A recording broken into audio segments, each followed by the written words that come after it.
So guys आज हम लोग पढ़ने वाले कि 1980s में क्या हुआ। इसके पहले हमने पढ़ा आफ्टर 1950 60s में क्या हुआ था, 70s में क्या हुआ था। अब हम लोग पढ़ने वाले कि 1980s में क्या होता है। जैसे कि हमने अभी इसके पहले पढ़ा था जवाहरलाल नेहरू जी के बारे में, फर्स्ट प्राइम मिनिस्टर थे। फिर उसके बाद लाल बहादुर शास्त्री जी के बारे में, सेकंड प्राइम मिनिस्टर थे, उनकी कैसे डेथ हुई, क्या हुआ, वो चीज़ें हुई थी। इसके बाद में हम लोग ने क्या पढ़ा था, हम लोग ने पढ़ा था इंदिरा गांधी जी के बारे में। इंदिरा गांधी जी कैसे प्राइम मिनिस्टर बनी, फिर उन्होंने क्या किया, फिर कैसे 2 साल का उन्होंने वो जो कर्फ्यू टाइप लगाया था, वो था जो नेशनल इमरजेंसी घोषित कर दिया था। तो ये सारी चीज़ें हमने अभी तक पढ़ी। अब हम लोग इसके आगे क्या पढ़ने वाले हैं, राजीव गांधी जी के बारे में पढ़ने वाले। फिर अपने जो अगले उनके बाद में जो प्राइम मिनिस्टर बने थे अटल बिहारी वाजपेयी जी, उनके बारे में पढ़ने वाले। काफ़ी इंटरेस्टिंग आगे की स्टोरी भी ध्यान से सुनना। The 1980s during the decade the Indian political system faced many new challenges. The Sikhs in the Punjab demanded an independent state of Khalistan and began a movement which went on to become violent and destructive. अभी क्या होता है 1980s में ना, Sikhs ने ना जो पंजाब में सिख्स थे उन्होंने एक इंडिपेंडेंट स्टेट खालिस्तान डिमांड किया कि एक जैसे पाकिस्तान है, इंडिया एक जैसे अलग से है ना, मतलब उन्होंने ना एक उनका एक स्टेट ही, उन्होंने इंडिया पाकिस्तान नहीं होगा, एक स्टेट कंट्री हो गया हो। तो उन्होंने एक स्टेट की डिमांड की कि हमारा एक अलग से स्टेट होना चाहिए, खालिस्तान ऐसा। And began a moment which went to become violent and destructive. और वो जो मोमेंट उन्होंने चालू किया था वो क्या हो गया, वायलेंट हो गया, डिस्ट्रक्टिव हो गया, काफ़ी ज़ोरदार हो गया था, हर जगह डिस्ट्रक्शन फैलाने लगा था। अब उसमें आगे क्या होता है देखो, Pakistan had landed support to this moment. Main इसमें क्या किया, पाकिस्तान ने भी सपोर्ट किया ये जो मोमेंट था, उसमें पाकिस्तान ने भी सपोर्ट किया। कैसे, for example arm and ammunition transfer करके और इनको पैसा सप्लाई करके और इनको सपोर्ट देके, ऐसे करके उनको किया। The Indian army was sent to the golden temple and the Amritsar, a holy shrine of the Sikhs in 1984, to evict the terrorist who had allegedly taken shelter there. One of the Sikh bodyguard in Indira Gandhi's personal security assassinated her. During this period, an organization called United Liberation liberation front of Assam carried on a major moment in the north east India. अब देखो क्या हुआ था पता है, पाकिस्तान ने उनको support किया। अब जो अपना गुरुद्वारा था, जो सिक्स का टेंपल था, जो गोल्डन टेंपल की बात कर रहा हूँ मैं, जो उनका गोल्डन टेंपल था, वहाँ पे इन लोग ने क्या किया, कुछ आतंकवादी जो सिक्स आतंकवादी थे, जो पंजाब के आतंकवादी थे, उन लोग ने वहाँ पे जाके क्या पूरा बसेरा बना लिया। मतलब बहुत सारे लोग जाके वहाँ पे बस गए और आर्म्स एंड एम्यूनिशन लेके अंदर थे टेंपल के अंदर। तो यहाँ पे इन्होंने क्या किया, जो वहाँ के अपने जो प्राइम मिनिस्टर थे, उन्होंने यहाँ से ना अपने सोल्जर्स को भेजा और बोला कि हमें वो फ्री करवाना है, कैसे भी वो जो टेंपल है फ्री करवाना है। तो एक मूवमेंट चला है, तो वो टेररिस्ट को वहाँ पे इन लोग गए, यहाँ से अपने सोल्जर्स गए, टेररिस्ट को पूरा मार गिराया। और इसके बाद जब ये सब हो गया, मतलब टेररिस्ट को मार गिरा, वहाँ से निकाल दिया, तो इंदिरा गांधी के ऑर्डर पे हुआ था। तो इंदिरा गांधी का एक जो बॉडीगार्ड था ना, उसमें से ही उनका वो बॉडीगार्ड सिख था, तो उसको गुस्सा आया कि मेरे सिख भाइयों को मारा समझ लो ऐसा वो। तो उसने क्या किया, इंदिरा गांधी को असैसिनेट कर दिया, इंदिरा गांधी को मार दिया। तो इससे क्या हुआ, खलबली मच गई सब जगह कि अपने जो प्राइम मिनिस्टर थे उनके बॉडीगार्ड ने उनकी डेथ कर दी, उनका मर्डर कर दिया एक हिसाब से। तो बहुत सारा टाइम होने लगा। तो अब जब एक प्राइम मिनिस्टर की अपना डेथ हो गई, तो अब अगला प्राइम मिनिस्टर होना चाहिए, तो कौन होगा, तो इसके ऊपर डिस्कशन हुआ। तो इसके बाद सब लोग ने राजीव गांधी को चुना। Right after Indira Gandhi assassination in 1984, उनकी डेथ कब हुई थी, 1984।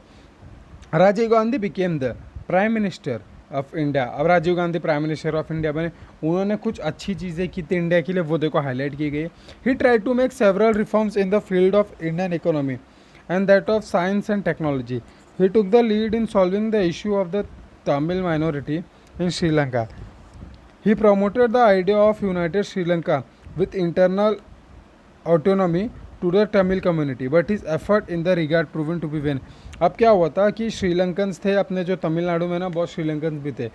तो वो तो उन्होंने क्या किया, सबसे पहली चीज़ तो उन्होंने क्या किया था, इंडिया में ना इकोनॉमी को और साइंस को और टेक्नोलॉजी को कैसे सुधारा जाए, कैसे बढ़ाया जाए, उसके ऊपर ध्यान दिया। हाँ, फिर उन्होंने ना क्या किया, जो इश्यूज चल रहे थे तमिल माइनॉरिटी के, तो वो चीज़ को किया उन्होंने, उसके ऊपर ध्यान दिया। लेकिन वो जो इनका जो तरीका था, मतलब वो जो श्रीलंकन्स थे, जो तमिल्स थे, उन लोगों को अच्छा नहीं लगा एक हिसाब से कि नहीं ये जो इंटरफेयर कर रहे बीच में। जितना भी वो मेहनत कर रहे थे कि ये जो प्रॉब्लम है कैसे भी सॉल्व हो जाए, वहाँ जाके बातचीत करके जैसे भी इन्होंने सॉल्व करने की कोशिश की, तो क्या हुआ, ये सॉल्व नहीं हुआ। उन्होंने कितनी भी कोशिश की और उनकी जो भी कोशिशें थी वो वेन में चली गई, मतलब वेस्ट हो गई। He faced a lot criticism in the context of corruption that took place during the defense equipment deal, especially the purchase of long-range cannons from the foreign company called Bofors. उन्होंने है ना बहुत सारा criticism भी झेला था corruption को लेके कि इन्होंने बहुत करप्ट आदमी थे, लोग बोलने लगे थे। और क्योंकि उन्होंने वो जो डील की थी, लोग कहते थे उन्होंने इसमें इन्होंने क्या किया है, घूस लिया हुआ है, तब जाके उन्होंने ये डील किया हुआ है। क्या लिया था उन्होंने, लॉन्ग रेंज कैनन्स लिया था इंडिया के लिए फॉरेन कंपनी से, बोफर से। तो इसी चक्कर में फंस गए। इसके बाद क्या हुआ, political corruption became a crucial issue in general election that followed and the Congress party was defeated. Several political parties formed a coalition called the Janata Dal and Vishwanath Pratap Singh became the next prime minister of India. अब क्या हुआ, जब इनके ऊपर corruptions के ऊपर इतने नाम लगने लगे तो इनका नाम हर जगह खराब होने लगा। फिर क्या हुआ, इनको बोला गया कि आप प्राइम मिनिस्टर पद से इस्तीफ़ा दे दो। तो मतलब फिर इनको हटा दिया गया प्राइम मिनिस्टर से, इनकी सरकार गिर गई। तो जब इनकी सरकार गिर गई करप्शन की वजह से, तो नई सरकार 3-4 पार्टी ने मिलकर फॉर्म किया, समझ लो। Several political parties formed coalition call the, उन्होंने कोलेट किया, एक साथ एक ही पार्टी को फॉर्म किया। मतलब हम लोग बोलते हैं ना 2-3 पार्टी एक साथ आके फिर रूल करती है। जैसे अभी शिवसेना और बीजेपी ने बोला था कि हम दोनों जन यहाँ महाराष्ट्र से लड़ेंगे और उसके बाद में रूल करेंगे, लेकिन अब उन दोनों में एट द एंड नहीं जमा। तो अभी कौन कर रूल कर रहा है, फिर महाराष्ट्र ने लड़ा था, महाराष्ट्र विन हुआ तो महाराष्ट्र रूल कर रहा है। तो ऐसे 2-3 पार्टीज फॉर्म होके रूल करने के लिए। तो उसके प्राइम मिनिस्टर कौन बने, विश्वनाथ प्रताप बने इसके प्राइम मिनिस्टर। और उन्होंने वो टाइम पे ये द प्रोवाइडिंग फॉर रिजर्वेशन को थोड़ा ज़्यादा महत्व दिया, ये regarding for others backward classes like OBC, ये जो रूल निकाला था जो अदर बैकवर्ड क्लासेस था उनके लिए, consider to be is most important contribution. इसकी वजह से ज़्यादा रिफॉर्म आया, इसकी वजह से ज़्यादा उनको सपोर्ट मिला। He could not continue as prime minister due to the internal differences in the party के इंटरनल डिफरेंस होने को ऐसे इन्होंने ना ज़्यादा दिन तक है ना रूल नहीं कर पाए थे। Chandrashekhar became the next prime minister of India. उसके बाद कौन आया, चंद्रशेखर है। His government was also short live. In 1991 during the election campaign the terrorist organisation in Sri Lanka liberation tigers of Tamil Nadu LTT assassinated Rajiv Gandhi. अब उन लोग जो श्रीलंकन टेररिस्ट लोग थे, उन लोग का बताया ना मैं तुम लोग को, राजीव गांधी जो एक्शंस ले रहे थे, जो चीज़ कर रहे थे, नहीं जम रहा था उन लोग को, तो उन्होंने क्या कर दिया, उनको भी असैसिनेट कर दिया, उनकी भी डेथ हो गई। फिर toward the end of the decade of 1980s the unrest in Jammu and Kashmir had began. The terrorist activities that forced the Kashmiri Pandits to leave valley. This problem grew seriously day by day and it is taken the form of terrorism. अब क्या हुआ था, and of the 1980s में कश्मीर में भी है ना terrorist activity ज़्यादा होने लगी थी।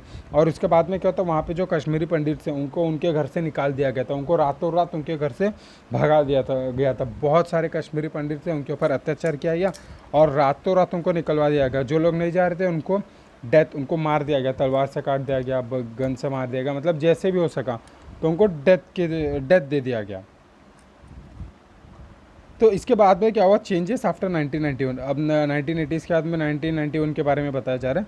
The year 1991 is held to be very important in the history of the world as well as India. The Soviet Union disintegrated into several different small countries and cold war came to an end. In India, the government under the leadership of Prime Minister P.V. Narasimha Rao initiated many changes in the Indian economy. During this period, Ram Janmabhoomi and Babri Masjid Mosque issue Ayodhya came to the front. अब 1991 में क्या हुआ कि India का जो role था history में बहुत ही इंपॉर्टेंट हो गया, इंडिया के लिए बहुत ही इंपॉर्टेंट रोल था। सोवियत यूनियन जो थी वो लोग क्या हो गए, अलग अलग इसमें कंट्रीज़ में डिवाइड हो गए और वो जो कोल्ड वॉर था उन लोग का वो ख़त्म हो गया। सोवियत यूनियन मतलब ये जो रशिया एंड ऑल थे वो लोग, तो छोटी छोटी वहाँ की कंट्री सब लोग जब अलग हो गए उसमें, तब जाके ये जितनी भी प्रॉब्लम थी, कोल्ड वॉर चल रहा था जब वर्ल्ड वॉर के बाद में, वो भी ख़त्म हो गया। फिर नरसिम्हा राव अपने जो बने प्राइम मिनिस्टर, फिर चलते रहा इंडिया का, उन्होंने इकोनॉमी पे ध्यान दिया, मैंने चेंजेस लाया, चलते रहा। अब लेकिन क्या हुआ मालूम है, इसी टाइम पे 1990s वर्ष के बाद में अपना जो राम मंदिर अयोध्या वाला जो प्रॉब्लम था वो हाईलाइट हुआ, और उसमें क्या हुआ, जो तोड़ दिया अपने यहाँ से लोगों ने जाके, वो सबसे ज़्यादा वो टाइम पे फिर सामने आया, गवर्नमेंट के सामने एक हिसाब से हम लोग बोलते थे ना, बहुत बड़ी आपदा प्रॉब्लम के हिसाब से आया। तो गवर्नमेंट ने उसको धीरे धीरे सॉल्व किया, लेकिन वहाँ पे जाके इन्होंने क्या किया, तोड़ दिया और बोला कि क्या बनना चाहिए, राम मंदिर बनना चाहिए। और आज जाके देखो राम मंदिर वहाँ पे बन चुका है, बनने का स्टार्ट हो गया और बन ही रहा है। गवर्नमेंट ने भी, सुप्रीम कोर्ट ने भी जो जज था, मतलब जजमेंट था, वो राम मंदिर के फेवर में दे दिए, तो अब वहाँ पे राम मंदिर बन रहा है। In the election conducted between the 1996 and 1999, political party got a clear majority in Lok Sabha. किसी 1996 से 1999 में जो उसके बाद में जो इलेक्शन हुआ था, किसी भी पार्टी को ना क्लियर मेजोरिटी नहीं मिली, तो उनको क्या करना पड़ा, गठबंधन करना पड़ता है, 2-3 पार्टी एक साथ आती है, फिर उन लोग करके अपने गवर्नमेंट बनाती है। This government in the short span of time load this prime minister Atal Bihari Vajpayee, HD Deve Gowda and Inder Kumar Gujral were amongst them. Finally, in 1999, the National Democratic Alliance came to power under the flag of Bharatiya Janata Party, and Atal Bihari Vajpayee became the Prime Minister. अब इसके बाद में क्या हो, अटल Bihari Vajpayee ji prime minister बन गए जब इनका अलायंस आया था।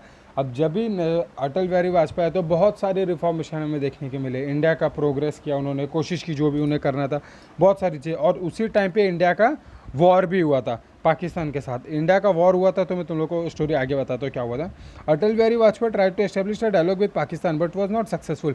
अटल बिहारी वाजपेयी ने पाकिस्तान के साथ कोऑर्डिनेट किया कि हमें ये वॉर नहीं करना चाहिए, इससे ये लॉस होगा वो होगा, जबकि हम ही पावर में थे, हमारे पास ज़्यादा सोल्जर्स थे फिर भी, लेकिन पाकिस्तान माना नहीं। India conducted a number of nuclear test in 1998 and declare herself as a nuclear atomic power. India ने भी 1998 में क्या किया, न्यूक्लियर टेस्ट किया, और 1999 में इंडिया ने खुद को भी न्यूक्लियर पावर वाला देश घोषित कर दिया। There was another war between India and Pakistan in Kargil region over the Kashmir issue. Kashmir issue के ऊपर भी पाकिस्तान के साथ वॉर चल रहा था। India defeated Pakistan in this war as well.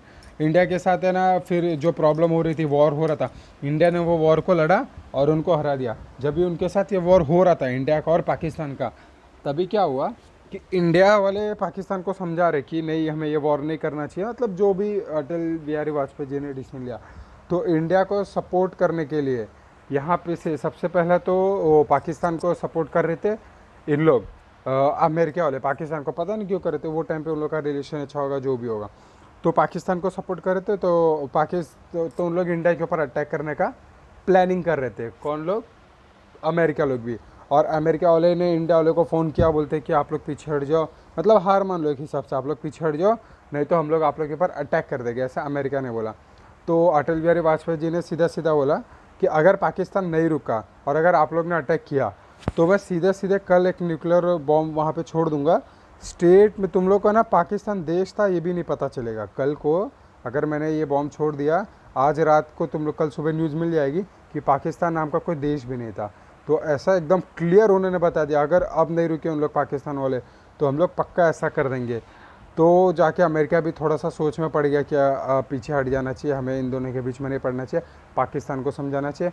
तो जाके पाकिस्तान को वहाँ पे इंडिया ने लड़ा और हरा दिया आखिर में पाकिस्तान को। तब जाके इंडिया का साइन हुआ कि हाँ, हम लोग वापस से नहीं लड़ेंगे, जो भी चीज़ें प्रोसेस होता है। बट अटल बिहारी वाजपेयी वो लीडर थे जो खुद के दम पे सीधा सीधा अमेरिका को वो टाइम पे डायरेक्ट बोल दिया था कि अगर ये लोग पीछे नहीं हटेंगे तो हम लोग क्लियर ऐसा कर देंगे, तो रातों रात पाकिस्तान गायब ही हो जाएगा। तब जाके वो लोग पीछे हट गए थे, ऐसा करके होता है। ऐसे ये बहुत बड़ी स्टोरी है, तो तुम लोग को शॉर्ट में मैंने समझा दिया। अब इसके बाद में नेक्स्ट लेक्चर में हम लोग पढ़ने वाले इंडियन इकोनॉमी के ऊपर पढ़ेंगे, फिर पढ़ेंगे हम लोग साइंस एंड टेक्नोलॉजी, आगे जो भी चीज़ें नेक्स्ट लेक्चर में करेंगे। आज के लेक्चर में अगर कुछ भी डाउट है तो मुझे कॉल करके या व्हाट्सएप पे पूछ लेना। Okay, thank you.